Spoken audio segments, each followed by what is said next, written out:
Hej så alle sammen, og velkommen til den her video. I dag er en video om mit hår. Og det har jeg bestemt mig for, fordi det er en video, jeg har altid haft lyst til at lave. Og en video, jeg også tænkte, jeg kunne lave, før jeg overhovedet fik dem. Og her for måske alligevel en måned siden, eller noget af den stil, der var det, at Facebook mindede mig om, at jeg har haft mine dreadlocks i 1 år. Og grunden til, at jeg ved det sådan, at det er 1 år, det er fordi, at jeg jeg fik taget et billede af hende, der fik lavet mit hår. Hun tog et billede af mig, og så valgte jeg at bruge det sådan ret hurtigt efter det til mit Facebook-cover. Og så har det sådan mindet mig om det her, det var 1 år siden, og så tænkte jeg, nu har jeg jo haft mine dreadlocks i 1 år. Nu kan jeg lave en video om at have haft dreadlocks og sådan noget, og mine tanker om det og alle de der ting. Og imens vi snakker, så har jeg en kop kaffe. Og det her er den cuteste kop, jeg nogensinde har fundet i mit liv. Det er det bare. Det er mest fordi den er sådan, den er babylyserød, ikke? Og så er der sådan nogle blomster ved sådan noget mørkegrøn, blå-ish, og er der en kanin. Og lige for at fortælle, jeg har nogle mærker her. Og det er fordi, jeg har lige haft briller på, men lyset det gør sådan, at man næsten ikke kan se mine øjne, så jeg tænker, jeg tager bare brillerne af, og så snakker. Så kommer vi hen til håret. Jeg vil gerne starte med at snakke ud omkring, hvorfor jeg valgte at få lavet dreadlocks. Jeg valgte det, fordi en ting var, at jeg var så inspireret af den her sådan lidt boho hippie tøjstil. Jeg så det rigtig meget på Pinterest, og så begyndte jeg sådan at kigge lidt mere på dreadlocks. Jeg tror, jeg altid har haft sådan en retning mod den stil, hvis det giver mening, at jeg altid har sådan gået efter den. Sådan lidt, jeg ved ikke, sådan lidt hippieagtigt. Jeg ved ikke, det er sådan noget, der er kommet mere naturligt til mig. Jeg hørte den der altså også Bob Marley, ikke? Altså, jeg tænkte, det kunne lige så godt være min favoritsang.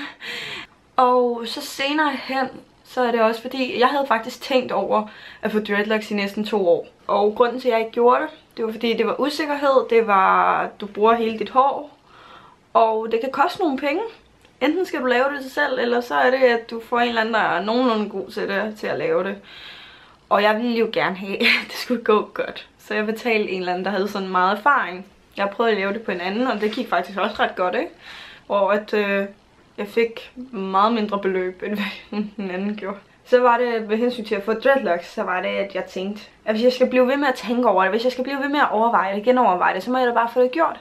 Fordi resultatet af at ikke få det gjort, og jeg bliver ved med at tænke over det, og hvis jeg har gjort det måske 2 år i træk, hvor det sådan er kommet op i fjeset på mig igen, så hvis jeg ikke får gjort noget, så bliver jeg ved med at undre mig.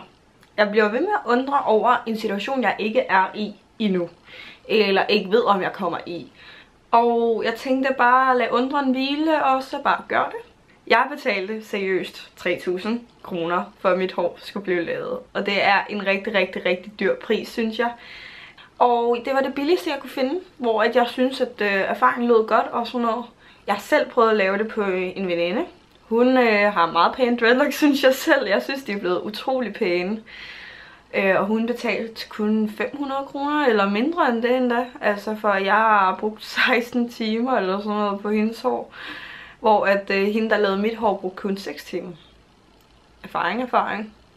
Så jeg tænker, vi kan lige kigge lidt på det her monster, jeg har developed på mit hoved. Jeg plejer sådan rigtig ofte at bare have det her. At bare lade det lidt ud til siden eller lidt bagud. Man kan få sine dreadlocks fikset, og mange af dem er meget pæne. Men jeg har også nogle, hvor jeg tager dem ud, og så er det, vi har nogle buler, der kommer ud her. Jeg ved faktisk ikke, hvorfor de der buler sådan helt kommer op. Jeg tror, det er noget med, at håret det trækker sig lidt sammen, når efter noget stykke tid, du har fået dine dreadlocks. Og det er noget, jeg tror.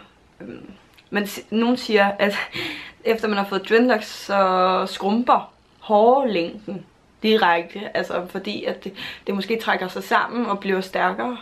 For mit vedkommende, så synes jeg kun, at det er groet ud. Fordi at jeg synes, de er ret lange generelt. Jeg har nogle sådan, der går ud og sådan noget, jeg ved ikke.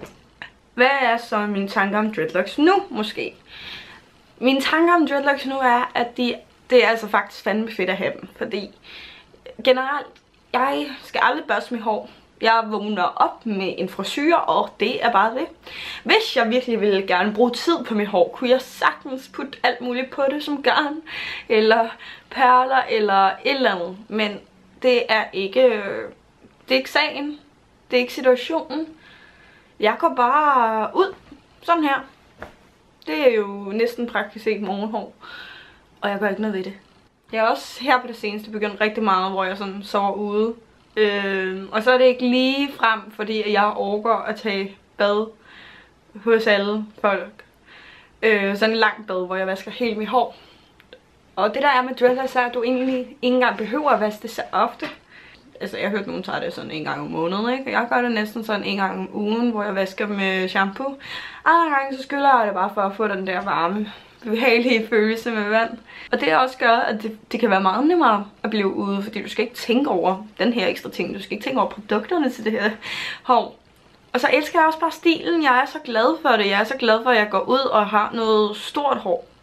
Hvis det giver mening. Fordi jeg har været så vant til... Jeg har ikke været så vant til det, kan man sige. Fordi jeg har altid fået at vide, at jeg har haft stort hår. Tykt hår. Haft stærkt hår. Og dejligt at røre ved hår. Men jeg var altid ked af det over mit hår. Jeg putter sådan billeder ind eller sådan noget, fordi så kan I se, hvordan jeg så ud før det her. That's so creepy. Men hensyn til flad hår, hvorfor jeg ikke kunne lide det, jeg var ikke så vild med det. Jeg synes, det var skadet hår. Jeg synes, det var dårligt kvalitetshår. Jeg tog mig ikke rigtig af det. Jeg vaskede det faktisk hver dag, og var virkelig latterlig, når jeg børstede det. Og jeg tror bare, jeg ødelagde mit eget hår på gang, hver gang jeg tog bad. Så når jeg endelig, kan man sige, fik dreadlocks, var det sådan lidt dejligt, fordi dreadlocks, så skal du heller ikke tænke over, at det største del af håret måske er skadet, eller største del af håret, det ikke er det pæneste hår, du har siddende på hovedet. Hvis du har en del skadet hår, og du har sådan lidt et valg om, at du kan lige så godt klippe det hele af, fordi det er så dårligt. Eller det er ikke okay sådan, du skal ikke være overdrevet dårligt, men altså, du forstår, hvad jeg mener. Og jeg synes selv, jeg havde noget skadet hår. Det var sådan lidt tørt, rigtig tørt. Og det var ikke sådan god til at formere sig til mine krøller, som var min naturlige hårstil. Så det der skete, det var, at jeg tænkte, dreadlocks, det er sgu da bare tiden nu. Fordi så er det lige meget, hvordan mit hår ser ud. Så behøver jeg sgu da ikke at klippe det. Så behøver jeg sgu ikke gøre det kortere, fordi jeg har nogle grimme spidser. Det er fuldstændig lige meget. Det er det. Og det er det, jeg elsker ved dreadlocks. Og det er bare simpelthen fantastisk. Hvad er der så ellers, jeg kan sige om? Jeg kan jo stadig fikse min dreadlocks. Jeg har den der ting til at fikse den. Jeg har sådan en stålkam, jeg har købt. Jeg lavede en gang dreadlocks på en anden person.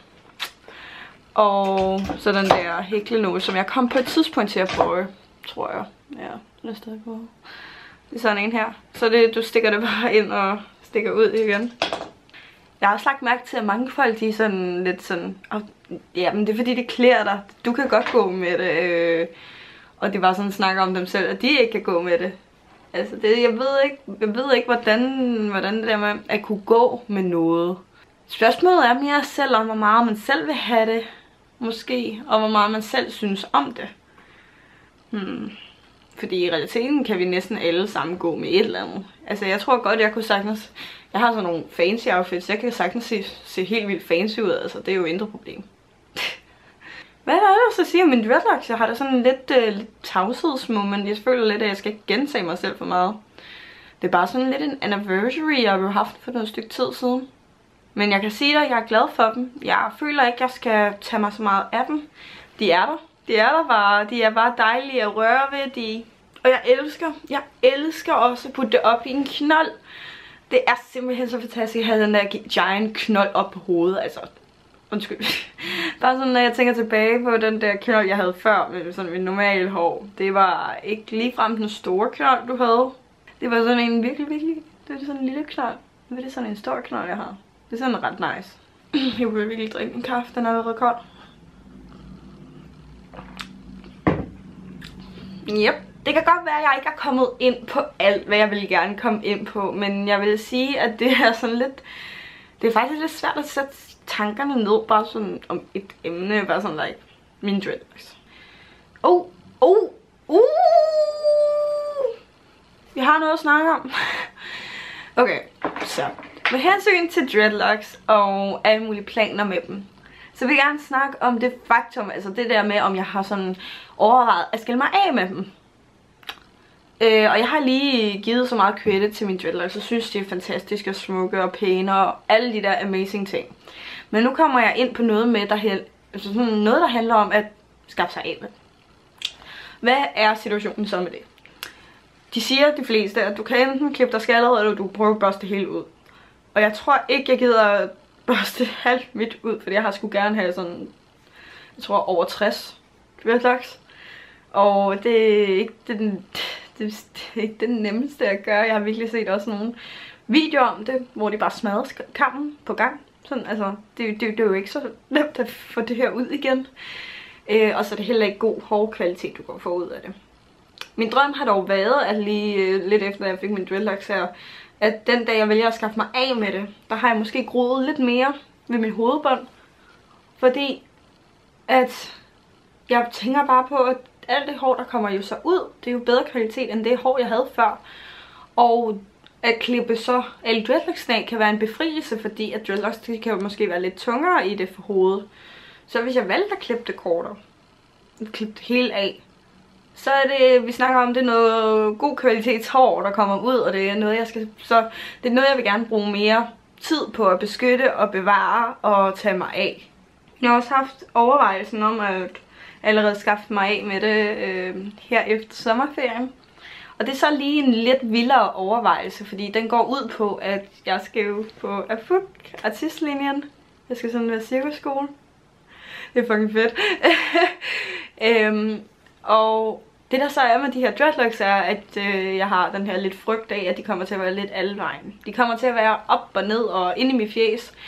Og hvis jeg føler, at mine forventninger om mit hår, altså at skolen, at alt lever op til mine forventninger, at det bliver dårligt på grund af mit hår, eller mit hår kan være lidt i vejen, så tænker jeg på, at så klipper jeg det bare helt af. Og så må jeg da efter sommerferien, eller efter hele skoleåret, putte dem på igen. Og der er ikke mere at sige om det, fordi at, altså, dreadlocks kan også blive lavet som extension, så det må jo være det, jeg gør.